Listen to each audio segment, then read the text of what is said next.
Voltamos ao vivo com o programa Hora do Povo desta segunda-feira, hoje dia 18 de março, e nós vamos juntos até às 11 horas e 10 minutos. Estamos hoje ao vivo, aqui nos estúdios com o Dr. Cássio Timóteo da Costa, ele que é o nosso advogado, e hoje o assunto é sobre locação, locação de imóvel e também os cuidados que você tem que ter sempre quando for locar ou, enfim, tratar esse assunto ali de locação com o proprietário com o inquilino. Tem uma série de cuidados para você não entrar em uma roubada, viu?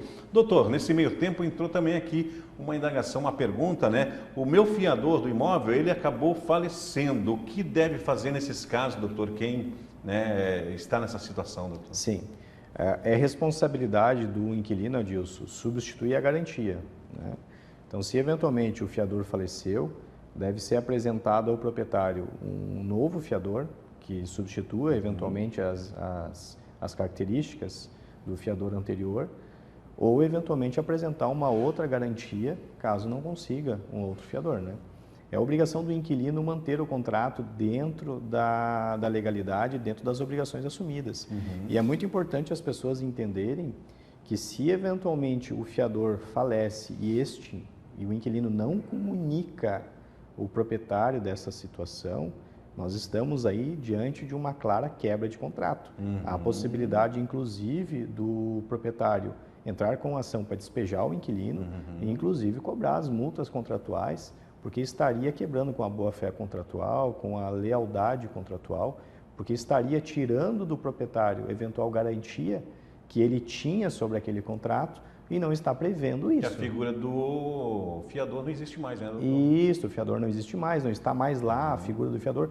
Claro que numa eventual demanda judicial, poderia eventualmente ainda atingir o espólio, os direitos de herança aí, e considerando que o fiador em vida deu aquele imóvel ou assumiu a responsabilidade de fiança, mas mesmo assim é uma situação bem delicada, que há vários questionamentos quanto a isso. A obrigação do inquilino é fazer a substituição, sim, do fiador o mais rápido possível.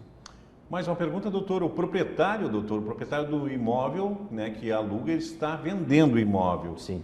A pessoa que está lá tem o direito de preferência, doutor? Sim, essa é uma situação que está na legislação, o direito de preferência do inquilino, Só que nós temos que tomar cuidado com dois detalhes aí. Num primeiro momento, o contrato de locação ele pode estar prevendo a renúncia do inquilino ao direito de preferência. Então, se a pessoa estiver assinando esse contrato, existe vários entendimentos jurisprudenciais que estaria automaticamente suprimindo a preferência legal. Então, a pessoa não precisaria mais ser notificada nem nada, porque está já no contrato previsto que ela estaria renunciando. Eu sou adepto da teoria que isso estaria ilegal, porque a legislação determina a obrigação de notificar o inquilino para que ele exerça o direito de preferência ou não. Eu sou adepto de que tu não pode antecipadamente renunciar a um direito, que há necessidade da notificação, mas para todos os efeitos é importante as pessoas, quando forem assinar o contrato, verificar a eventual previsão de renúncia de preferência. O ideal é que não se tenha renúncia de preferência, porque daqui a pouco você está morando lá 4, 5, 6 anos, 7 anos, você se apega com o local, quem sabe aparece um dinheiro, você ganha um dinheiro significativo, e por que não comprar aquele imóvel? E se o proprietário eventualmente está vendendo, pediu o preço que está dentro do correto, digamos, e você acredita que é viável, você tem sim preferência perante os demais de comprar aquele imóvel. Mas é importante entender que a partir do momento que o proprietário notificar, apresentar o valor de negócio, você não pode ficar barganhando, porque se ele tem a possibilidade, por exemplo, de vender por 600 mil para outro, e você está querendo pagar 450, automaticamente você não terá o direito de preferência, porque você não está pagando o valor a qual ele está pedindo. Você tem preferência na concorrência, mas não de estipular valor e nem de estipular condições. É importante deixar isso claro, porque algumas vezes já me deparei no escritório, o inquilino achando que ele vai botar o valor que ele quer no imóvel simplesmente por causa do direito de preferência. Nem pode fazer isso porque não é dono, Não é dono, ele tem a preferência da concorrência, mas não o poder de decidir em que condições será vendido o imóvel. São duas coisas totalmente diferentes. Perfeito, doutor Cássio. Agora são 10 horas e 55 minutos. Pode participar, telefone na tela para você que quiser fazer alguma pergunta em relação a isso. 3360-1101. Tem mais uma pergunta, doutora. Além do fiador, doutor, olha só, está bem É polêmico isso aqui, hein? Além do fiador, o proprietário do imóvel que alugo me cobra o aluguel adiantado. Pode isso, doutor? Na verdade, existe vários entendimentos já de que o aluguel antecipado ele constitui dupla garantia. O que acontece? A legislação, inclusive, ela prevê como crime tu cobrar duas garantias. Um exemplo, se você tem caução, você não pode cobrar fiador. Você não pode exigir duas garantias do inquilino. Entendi. A partir do momento que você tem o fiador ou você tem caução, você cobrar o aluguel antecipado, você estaria, entre aspas, cobrando duas vezes ou se garantindo duas vezes de uma situação que não haveria necessidade. Se você já tem o caução, já tem o fiador, por que ainda cobrar o aluguel antecipado? Então, em muitos casos, a legislação já vem aplicando que isso é dupla garantia e, inclusive, é crime. Então o calção, ele não dá a obrigação do inquilino conseguir o fiador, doutor, é isso? É uma das formas de garantia. Se tu tiver calção... Não tem a necessidade, não né? tem Pagou necessidade. Claro que cabe ao proprietário, no momento da contratação, escolher o que ele quer. Ele pode dizer, eu quero calção, eu quero fiador. Não, ele não pode pedir dupla garantia. Perfeito. O que é crime é a dupla garantia. Mas se, por exemplo, disser, olha, eu não tenho fiador, mas eu consigo um calção, o senhor aceita? Aceito. Está feito a garantia que a legislação prevê. O que não pode ocorrer é a dupla garantia. Perfeito. E a grande dúvida que se gera nessa pergunta aí, que acontece muito na prática, é que se a cobrança do aluguel antecipado já não é uma garantia, por que haveria ainda a necessidade de cobrar um calção e um fiador? E se a partir do momento que tu cobra um fiador ou um calção, se tu já tem uma dessas garantias, você estaria proibido de cobrar o aluguel adiantado, porque você estaria cobrando dupla garantia. Então a ideia é, se você instituiu calção, ou fiador, ou seguro-fiança também, que é uma hipótese de garantia, você não poderia cobrar o aluguel antecipado. Esse é um entendimento hoje que vem sendo consolidado já nos tribunais aí, de que essa prática estaria configurando como dupla garantia e ela é inclusive ilegal e é crime. Então é importante as pessoas se aterem a isso, porque às vezes na inocência, às vezes pela prática do dia a dia é feito isso, e as pessoas não sabem o que é certo, o que é errado, porque acreditam que aquilo é natural, porque vem sendo feito há anos. É crime, a dupla garantia é crime, não pode ser cobrado duas formas de segurança do contrato de locação. Então, se você escolher um tipo de garantia, você não pode escolher outra, você não pode exigir outra como proprietário. E, de regra, se você tem calção, o fiador ou seguro-fiança, você também não poderia estar cobrando aluguel antecipado, porque você já tem uma garantia legal. E essa garantia, doutor, por exemplo, aqui o que mais acontece na região é isso, né? Você vai alugar um imóvel ou uma casa, enfim, um apartamento, e o proprietário ele exige o pagamento adiantado do aluguel. Isso já não caracteriza, doutor? É exatamente, né? Essa é a explicação que eu estava dando, na verdade, disso. É exatamente isso. É quase um calção, né, doutor? Porque ele está pagando uma coisa, um mês adiantado, que ele nem está morando. Exatamente, né? Exatamente. E é esse o entendimento que a jurisprudência vem dizendo. Perfeito. Que os proprietários não podem estar exigindo essa antecipação de aluguel, porque de regra eles já têm uma garantia. Eles já têm de onde retirar um valor se eventualmente o inquilino entrar em inadimplência. E é importante as pessoas se aterem, porque como constitui crime, é uma situação mais delicada, né? Então, é um detalhezinho que às vezes no dia a dia passa batido. Algumas imobiliárias praticam, alguns corretores experientes até às vezes acabam praticando isso, mas por desconhecimento jurisprudencial, por desconhecimento de prática jurídica, obviamente, porque nós estamos mais na linha de frente, a gente diariamente vê isso.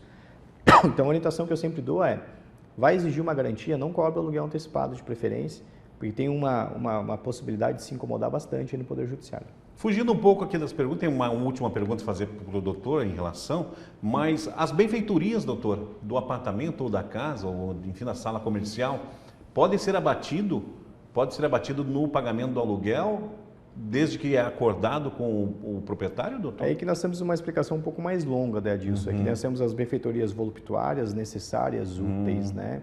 Quando nós estamos falando de benfeitorias necessárias, essas, se previstas no aluguel, efetivamente, a responsabilidade do inquilino de manutenção ou do proprietário, a gente precisa fazer essa análise. Mas, de regra, as benfeitorias necessárias, elas podem ter abatimento, sim, no aluguel, porque, em tese, você tem que ter o imóvel em condições de uso. Agora, quando nós estamos falando de benfeitorias voluptuárias, você tem que, num primeiro momento, lembrar que você só pode fazer qualquer alteração no imóvel mediante anuência expressa do proprietário. E as benfeitorias voluptuárias, você não tem direito de indenização no final. O máximo que você pode fazer é levantá-las, desde que você não cause dano ao imóvel ou devolva como ele estava.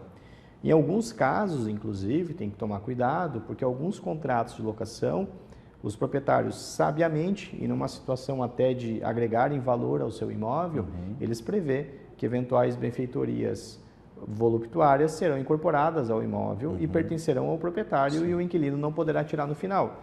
Um exemplo, você vai lá e faz um rebaixamento de gesso com sistema de iluminação na sala ou na área de lazer, por exemplo, né? Quando você for sair do imóvel, se tiver previsto no contrato, aquelas construções e todo aquele investimento vai ficar para o proprietário. Porque está previsto no contrato que os investimentos voluptuários ficarão para o proprietário. Perfeito. Mas é importante também tomar cuidado da necessidade de prévia comunicação ao proprietário. Perfeito. Tá? O detalhezinho, a gente entendeu o que é necessário, é aquilo que efetivamente está vinculado ao uso.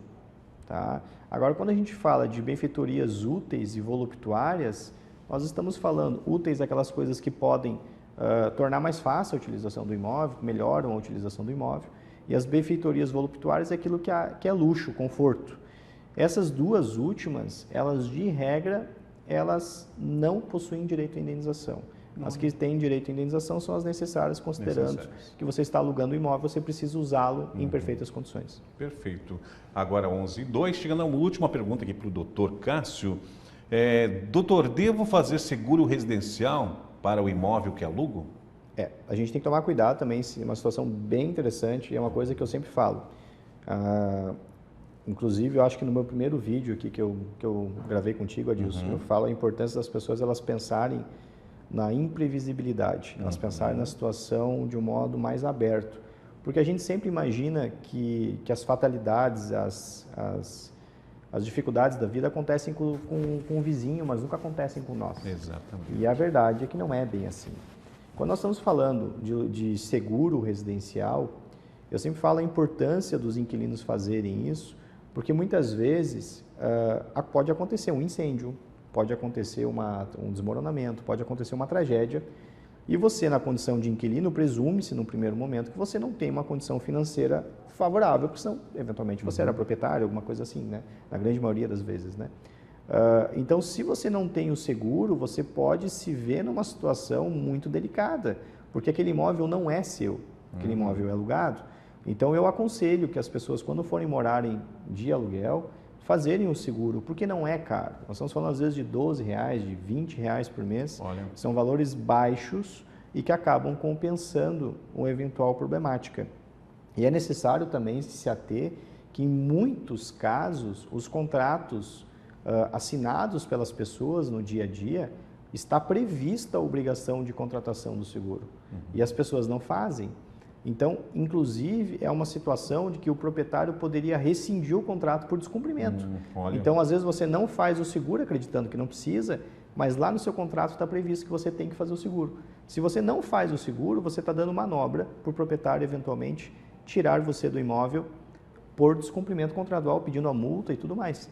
Então é importante as pessoas tomarem cuidado nesse sentido de analisarem o seu contrato, mas também entender muitas vezes a necessidade de terem esses pequenos gastos, que eu acabo aconselhando, por causa que eventual fatalidade você tem pelo menos a cobertura de sinistros, aí, como um incêndio, desmoronamento ou qualquer outra situação, e que muitas vezes acontece.